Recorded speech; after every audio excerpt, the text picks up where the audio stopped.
Waking Life Magazine's Life News, I'm Delano Abdul.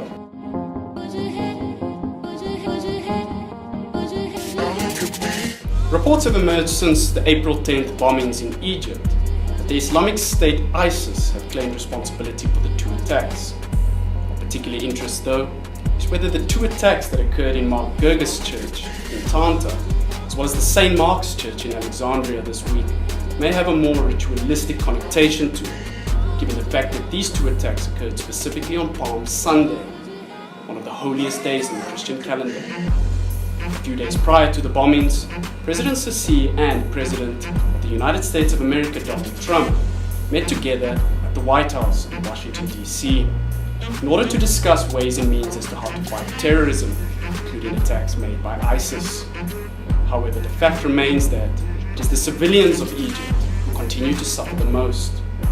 Under this 3-month state of emergency, the Egyptian government will now have greater powers to monitor communications, censor and confiscate publications, impose curfews, close businesses, and seize property.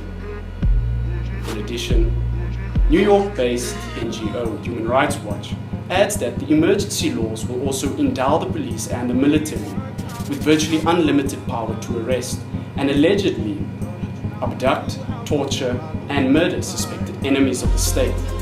Now, albeit that civilians can be tried in so-called emergency courts, these courts have no appeal process, and more often than not, the court's verdicts are usually left unchallenged.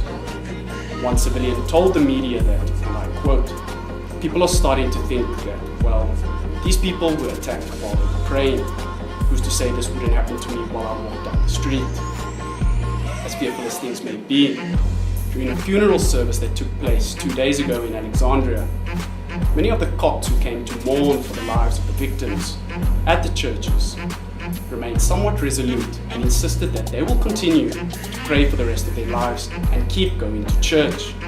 Whether that's faith, plain old bravery, the fact remains that Egyptians are strangers to neither of the two. As for more recent developments, not only did Pope Francis voice his most sincere condolences to the families of the victims, but he has also confirmed to the media that he will still be visiting Egypt this month, despite the somewhat hostile situation. Support for Egypt has also come from members of the Security Council from the UN, who have reaffirmed that terrorism in all its forms and manifestations are undoubtedly one of the most serious threats to international peace and security. That's all for now, but for more, make sure you subscribe to Waking Life Magazine on YouTube and stay updated on this and the rest of today's stories. For Waking Life Magazine's Live News, I'm Delano Abdul.